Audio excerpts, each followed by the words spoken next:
In the United States, approximately 10 million young women and 1 million young men are struggling with eating disorders.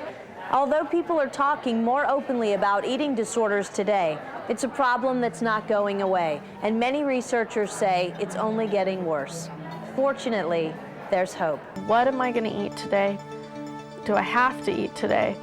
Am I going to have to eat around certain people? And if I do have to eat, where am I going to get rid of it? We'll hear from survivors who found freedom from their eating disorders and a deeper spirituality along the way. It's obvious that they're anorexic, and yeah, and I've struggled with it myself when I was, a teenager.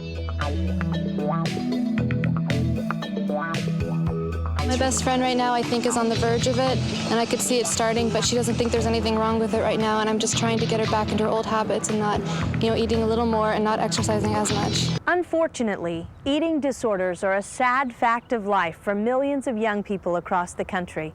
Coming up, we'll meet San Diego women who have overcome anorexia and bulimia and are helping others do the same. But first, what does the word beauty mean to you? Although we've all been told that beauty is only skin deep and it's what's inside that counts, many women feel an underlying tension, probably because we're constantly bombarded by images in the media of someone else's ideal of beauty. It's a theme we heard again and again from women here at San Diego State University. I think we put a lot of emphasis on personal appearance. You see it everywhere you go, billboards, TV, magazines. Every time you go to the grocery store and you stand in line to buy your milk, you see these gorgeous, skinny, perfect models. I get Cosmo every month. But I mean, if you look at the ads, it's kind of gross. They're like this big around. It's not that big of an emphasis, but I think it pushes a certain image on girls, and I don't agree with that image. I think it's more younger now. They really pressure them when they're preteens and 13, 14-year-olds today, while in my day it was more high school. The social pressure to look good starts young and doesn't let up. Across town at the University of San Diego, communications professor Dr. Bethany Dobkin is challenging her students to identify where they get their ideas about beauty and to recognize how these beliefs impact their lives. You get dissatisfied with your body at a relatively early age, right? Why? Because of what you see, because of the images? Lindsay, what kind of images do you see? Well, the supermodels that are projected in magazines and television, and just the characters that you see on TV, the type of people that are shown. Okay, so you see types of people on TV, in magazines. What types of people are they if you're female? Tall and thin. Tall and thin? Barbie? Okay. Hillary, what was that? Blonde. Blonde, slender, straight, up and down, except for breasts, right? You're supposed to have a big chest, too. Have you seen rooms decorated with the models on them? Where do we put them? On the refrigerator. Why? So you look at it before you go in the refrigerator and then decide against eating? It's supposed to inspire you. It's supposed to inspire you, does it? How does it make you feel if it doesn't inspire you? Does it make you feel depressed? And plus, all of those things are airbrushed, and we just ignore that fact, and we think that that's how people actually look. And then we just feel terrible, like we can never look like that, and it hurts your self-esteem. We know some of the studies, the psychological studies show that women, 70% of women who look at a fashion magazine for 3 minutes are going to experience a loss of self-esteem, right? So you're telling me that makes sense. You're experiencing that loss of self-esteem. Most of us have spent years deciding whether we're attractive based on how we measure up to all the images swirling around us. But we don't just measure ourselves against media images. We compare ourselves against everyone we meet. Girls just compete to compete, and they want other girls' approval just as much as they want a boy's approval, sometimes even more importantly than they want a boy's approval. Even though we all do it, we know there's nothing to be gained by constantly comparing ourselves to one another. But how can we move beyond comparisons, which only end up making us dissatisfied with ourselves? Nobody has the mentality, you should just be happy with the body that God gave you, and you know, live with it. Not at all. I don't think that people allow themselves to be involved in those type of environments that are non-competitive, and just allow them to be loved and to love on a level that doesn't objectify anyone for the way they look. When we're just walking by and seeing somebody else, because that's our instinct to judge them by their looks and what they wear. But for me, I think about it as if I'm comparing myself with another girl and I maybe don't like something about myself, the characteristics I have or what was given to me, and I don't want to change them. True beauty can't be separated into physical, intellectual, or spiritual parts. It's the total package that reveals someone's beauty, not one thing. Maintaining that healthy balance is critical.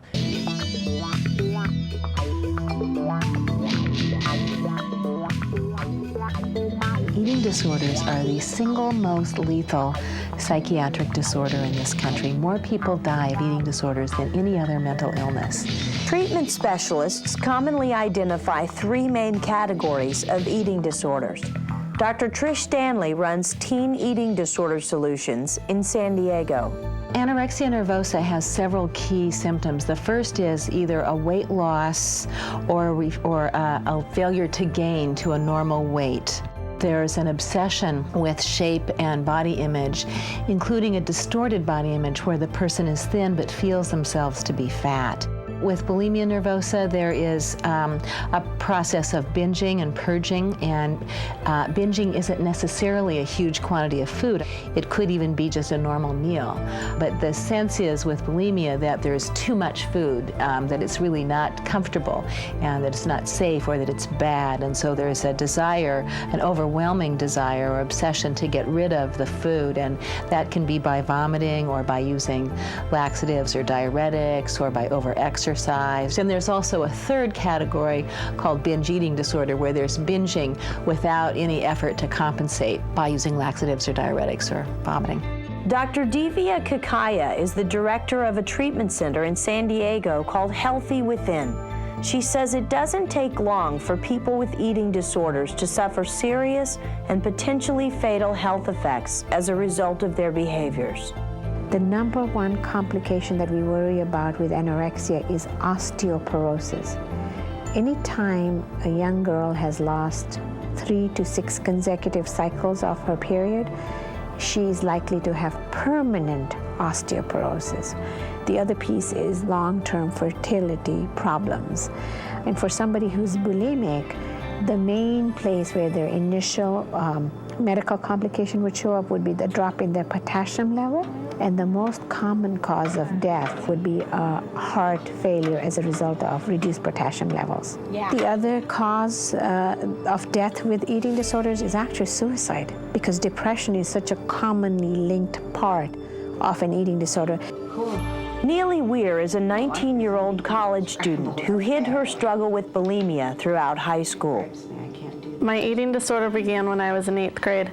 I first found out that I could make myself throw up one day when I didn't want to go to school. Oh, I know. See, I was hitting puberty, so my body was changing. I was getting these weird curves in places I didn't think they needed to be, so I became very self-conscious of my weight.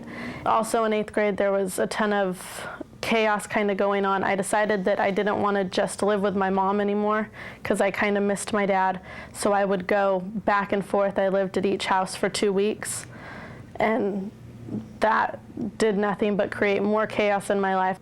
And in 9th grade, I'd start out the day kind of thinking, okay, I'm not going to eat today, and I'll eat a couple of things if I'm in certain situations where I need to eat, otherwise I won't. And then after trying that, I'd get through the middle of the day and realize I was starving and eat something. Once I'd gotten home from after school, and I'd eat, and then I'd just figure, well, I know how to make myself throw up, so why don't I just go get rid of it? And then why did I torture myself trying to not eat all day? Neely's mother, Joni, now recalls having seen her daughter display what she would later learn are classic signs of an eating disorder. I can remember going in a room and seeing her do a lot of sit-ups and exercising. You know, sometimes I walked into that. Going to the gym a lot. See, I didn't know that another part of this was over-exercising. I didn't realize that after they ate and they went in the bathroom and put on running water, that basically they were purging at that time. My mom found out when she found diet pills in my room. and she freaked out about those, and we were arguing and kind of yelling at each other. I was mad at her for looking in my room and stuff like that, and I yelled back at her, well, do you want me to take these or make myself throw up every day? And she started crying, I started crying, and she made tons of phone calls. I don't really know what exactly she did, but I was then kind of thrown into therapy and didn't really want to be there, but knew I had to go. We tried counselor after counselor after counselor because I wasn't going to stop. And even this one counselor said, stay in her face, stay in her face. And I can remember once Neely yelling at me saying, you know, why don't you do tough love? And I said, no, because you're not going to die on me. You know, I wasn't going to have her, because it's a disease that'll kill. And I wasn't going to have it happen to my daughter.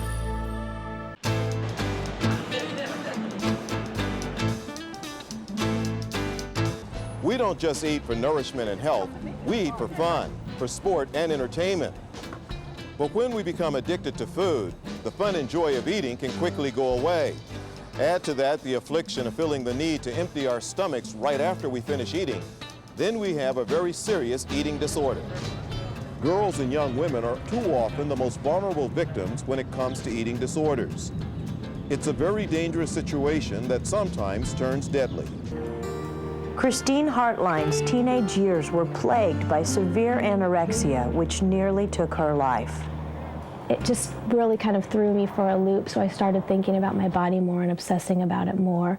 And I actually saw a show on TV called The Best Little Girl in the World, and it was a show about eating disorders. And the goal of the show was really to show the devastation that eating disorders caused, but what really happened was it gave me ideas. And what I did is I immediately started a diet the next day. I weighed 112 when I started, so I was a normal teenager, so 5'4", 112 pounds. But then I had to get under 100. Then I had to get under 90. And then, you know, I was spiraling downhill I had to get under 80 pounds. And by the time I was 16, I was 78 pounds. There was so much body image distortion. I mean, I could literally say, oh, this is fat, and pull fat off of my body that literally didn't exist. My health really suffered in that by the time I was in high school, I had to be hospitalized. And at that time, I went into a medical facility, actually, and I was tube fed. Now, looking back at that, I can realize, wow, I mean, I was basically willing to die for my eating disorder. Many people blame the media for the rise in eating disorders, and most researchers agree that it does play a big part. The body images in ads today aren't supposed to make you feel good about yourself. They're intended to sell products, and their effects can be devastating. Surrounded by images of super thin models and celebrities, teenage girls are being taught to strive for an impossible goal. I have been treating eating disorders for 16 years, and what I have seen is a real scary, dramatic rise in eating disorders over the last 5 years. And what I kind of attribute it to are all the models in Hollywood getting thinner. The thinner they're getting, the more our young girls, I have a person in treatment right now who's 13, young girls who are looking at those models and thinking that that's a normal size. Can parents do anything to prevent eating disorders? There are certainly influences beyond a parent's control, such as the media and peer pressure and a child's genetic makeup. You have to remember that the person chose pushing away food or overconsumption of food as a way to show their symptoms of distress in the family. So clearly, at some level, food has a very significant meaning in that family. Some parents try to say, oh, they're just skipping a meal, it's no big deal, and they really kind of go down the road of denial because they're afraid to address it, because they may be afraid to address some of the other family dynamics too. Part of this problem with a lot of girls is there's controlling moms.